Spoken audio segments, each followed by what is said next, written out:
Good evening. I am your host Monique, and you have tuned into Mosaic, a unique radio show where we celebrate multicultural Prince George. The guest that we have today has traveled to PG all the way from Lower Mainland. Is that correct? Yes, that's Yes. And she is a human resources professional and is a CPHR, SHRM, SCP. Man, that was so heavy. Please welcome Geraldine Sanglang. Welcome. Thank you. Thank you so much for having me. Yeah, it's my pleasure. And would you please explain what was that? What CPHR, SHRM, SCP? Certainly. So I am a certified professional in human resources. The SHRM piece means that I'm also certified as a professional in the United States. And yeah, I'm essentially an HR professional all the time. I came here to Prince George to do some recruitment with BC Timber Sales, of which I work with most of the time. I'm the recruiter for Northern BC, so everything north of Quesnel. And so I'm glad to be here in Prince George. I was in Mackenzie earlier this week and Dawson Creek last week as well. And yes, I have an HR consulting firm called Leading Presence, which is really it's something I'm very proud of, and it's really my ability to do everything that I want to everything I want to do in HR, apart from what I already do. That sounds so amazing, and feels like you have an opportunity to travel like all over, like north. Yeah, it's been fantastic. Actually, a really good friend of mine, her sister was a student recruiter at SFU, and so she would travel all over Asia actually recruiting students. And I love travel. I love everything to do with understanding cultures and spending time, one-on-one time with people different from me, just to understand how their processes work and to see how that fits into my life. And so when it came time to decide, what do I really want to do with my life, HR seemed like the right fit. Apart from the selfish interest to travel, it really was just something that made sense to me. And so, yeah, I'm really grateful that my current position it requires a lot of travel, and I'm really happy to be here. And as an HR consultant, and you mentioned that you're a founder at Leading Presence, what is it all about? What is Leading Presence? Yeah, Leading Presence really, for me, it's all about building a community of communication. For me, I find that work is it's an amazing piece of our lives because it's something where everybody needs to work, whatever that looks like, whether it's for monetary reasons or for reasons of interest.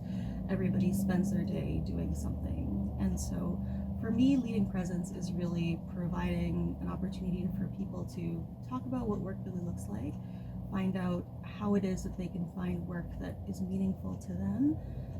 It's also an opportunity for organizations to reach out and to say, this is actually what I need. I'm looking for folks to do this, or I need help supporting my staff to do XYZ, whether it's training, whether it's coaching, whether it's, unfortunately, if you're laying off staff. I think that it's so meaningful to have an organization like mine who will take the time to see what is it that you're really trying to do with this body of the population. Prince George is a lovely place and lots of people work here, and so with every community, my interest is, what is it that you want to do? What's going on? What do you need? There's work everywhere. How can we find the right space for you? Right, especially with all the mills closing down, it is a stressful time. So are you dealing, with your job especially, do you deal with like people in lots of stress, and how does that go? Yeah, for sure. For me, it's interesting that we were able to have this conversation and we're able to connect because for me, I'm able to work with a lot of folks one-on-one who are either trying to enter the workforce for the first time, who have just come to Canada, or a lot of women who have taken time out to have children and after 10 years are again entering the workforce, or a lot of students who frankly have a whole lot of education but don't quite have the experience to get the jobs that they're looking for and are trying to bridge that gap. And so, yeah, I do speak with a lot of people, one-on-one people who are having a stressful time. just because it's hard to navigate those waters to know exactly what it is that I'm supposed to do, to find what I'm looking for, what can I do so that I can succeed, whatever that means to them. You mentioned that even like young graduates or young people who want to enter the workforce, and this is actually relevant to immigrants and international students as well. So when they come to Canada, everything is new, right? And when they are wanting to join the workforce, it is stressful. Like if you nowadays look at every job posting, they would require experience, at least one, or it is preferred to have experience. What do you think are some tips, or what can immigrants or those international students do to get employed? Yeah, my biggest piece of advice to folks who come to me for coaching is that really you have to understand what it is that you want and need, and understand then what it is that you bring. And it's okay if there's gaps, but again, that's something that at least you know going in. Not everybody has everything walking in, and certainly as a recruiter, for sure, there's a list of needs that there have to be. If you're not able to work in Canada, unfortunately, I can't hire you for the government, etc., etc. But there's also inherent characteristics that people bring that I can coordinate with to say, you bring this skill, this is the legal requirement that we have, let's move forward. So yeah, in terms of tips, my biggest piece is for each person is just to sit down, just to know what it is that they bring. A lot of the times with students, they just assume they don't meet the expectations, whether you read the 3 years experience piece for something and they choose not to apply. People who are not working tend to forget that whoever's on the other side of that application is also just working. I'm just at work today, here speaking with you in Prince George, which is no different from you in 3 weeks, who will be sitting at a desk doing whatever job. And so, if you spend the time to know what it is that you bring, the experience that you have, then when you make applications, going in, yes, I qualify for this, I should be okay, or I don't really qualify for this, let's try it out anyways and see what happens. So that's kind of my school of thought on that. It takes certainly a ton of courage for people to apply for work, and for those folks who are missing pieces of experience, my advice to them is to really sit down and see, are you sure you don't have that experience? Are you sure you're not judging yourself, thinking that I need to have a paid experience of that sort? Did you maybe have a volunteer experience like that? Did you maybe have experience like that in school? Things like that. That's really what I say to folks. Know who you are, know what you bring, and so when you submit those applications, no matter what the response, the yes or the no, and there will be lots of no's, at least you know with yourself, well, this is what I knew, and I'm lacking XYZ. Let's see how I can find XYZ. I think you raised a really important point. It doesn't matter you have to have that paid experience. You can volunteer, and I think this is a great tip for people who are new to Canada and coming here, and they can go out, volunteer, gain that experience. So even if it's not paid, it actually would count in their experience. Is that correct? Yes, absolutely. And I find too that a big fear with newcomers to Canada is that they don't have folks who can speak as references for them here in Canada, which is understandable. So when you go and make those connections, when you volunteer, at least you've spoken to people who can say, yes, so-and-so is very punctual, so-and-so has strategic ideas, and although we're working in a team, this is actually what so-and-so brought to the table. So yeah, I think it's really great experience nonetheless, and part of owning your story and what's going on is to say, this was a volunteer experience and this is what I did. No need to apologize. You're not talking money day one anyways, so it really doesn't matter. And we talked about that failures, right? That's the most scary thing, and I think that is one of the reasons that people don't even apply. Like, for example, you mentioned, I don't really fit in those qualifications and requirements. I don't want to apply. So how to deal with that denial, that rejection? You know what?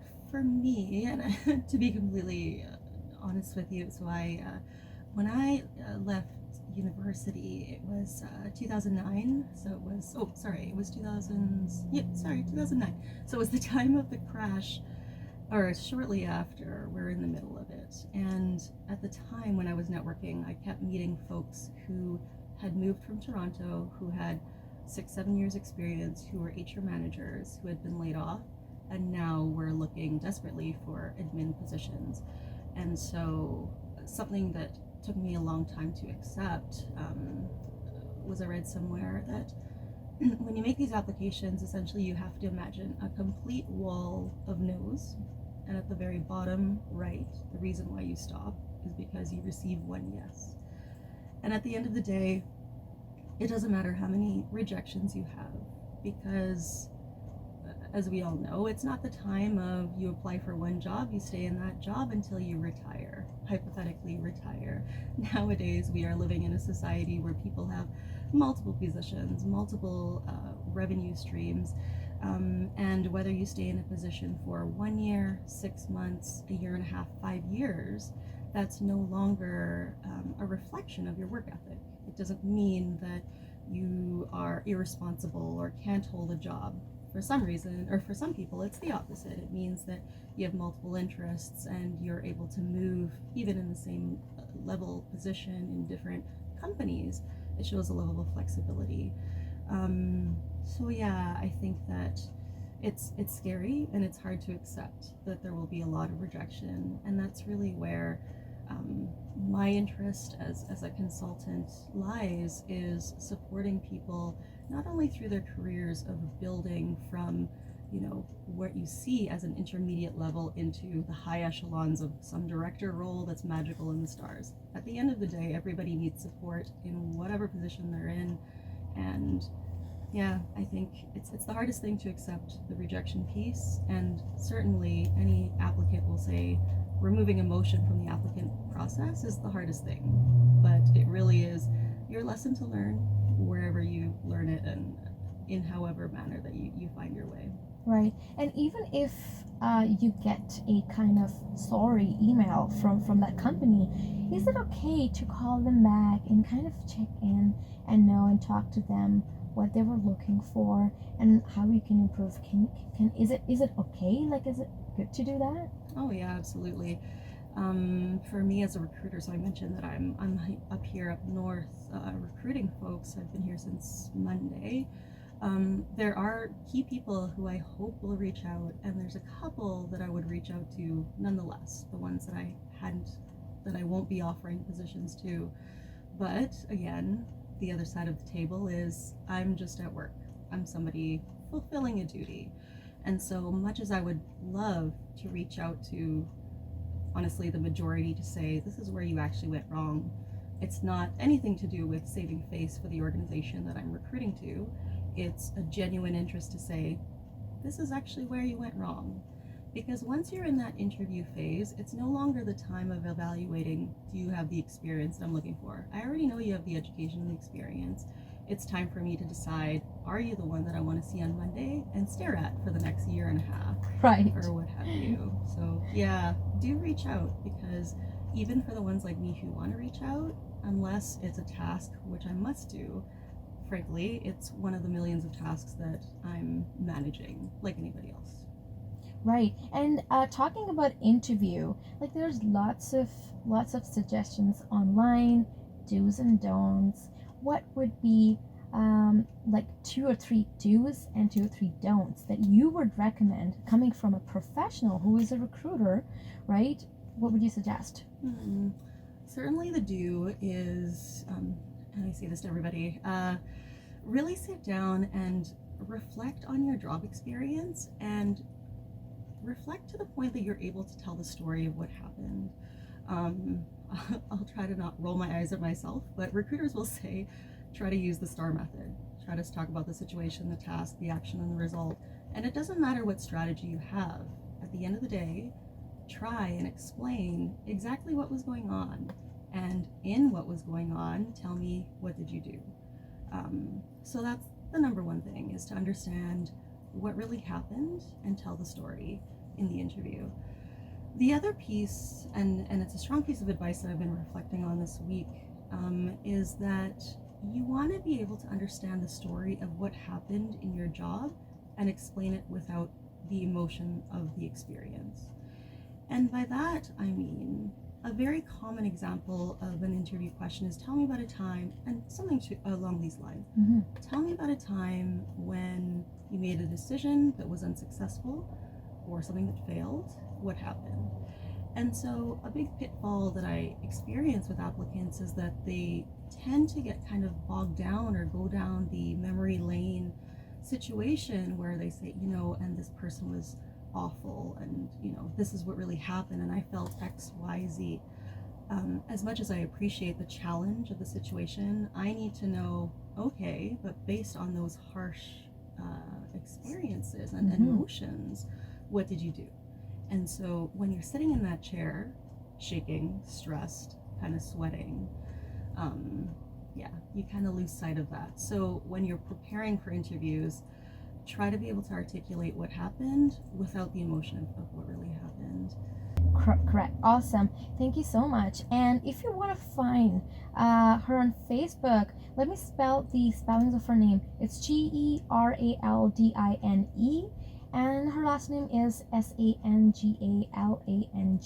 That way you can find her on Instagram and Facebook. And before we wrap up this interview, this is something that I really wanted to ask. Now, there is something application tracking system. I mean, there's a system online where the resumes are actually scanned. How does that work? Like, it sounds so scary that computer is actually scanning your resumes. Oh, do you mean that computers are evaluating whether you would be screened into a competition? Yes. Oh, it really depends on the program. A lot of the programs run on keywords. And so let's say that a requirement of the position is that you have 1 year related experience. And so somewhere along the resume, if it specifies that, or perhaps a better example would be CPR certification. If you're missing the statement CPR certification in the application, you may be screened out. And it's a very valid question because people say, I'm screened out, I have the qualification. Somebody like me, a consultant who would work with you, I would say to you, I know that it seems really rudimentary to say I have a high school diploma, because perhaps you have a higher than that. But if a posting says you need high school diploma, state, this is where I got my high school diploma. Genuinely just to cover yourself off. You never really know what companies are using nowadays and what the programs look like. And so might as well say, if somebody says to you, do you have this? Then your response would be, yes, I have this. It goes the same for your applications. Right, to just treat the job description or the job posting as a question, and your resume or cover letter an answer to that question, right? Is that correct? Yes, that's brilliant advice. So just make sure that you are checking off all the boxes of the requirements of the skills and qualifications, and you are actually mentioning them. If you have them, you're mentioning them that you've got them, right? Yes, that's correct. I am in the business of hiring the right people in the right position. I am not in the business of inferring whether I could convince myself that you are the right person for the right position. So I can't read between the lines at any time, because when you submit your resume, it is in black and white, whatever the font is that you provide. Sounds great. And thank you so much again for coming here and taking time off your busy schedule. I know you had a very long day. Thank you so much for coming.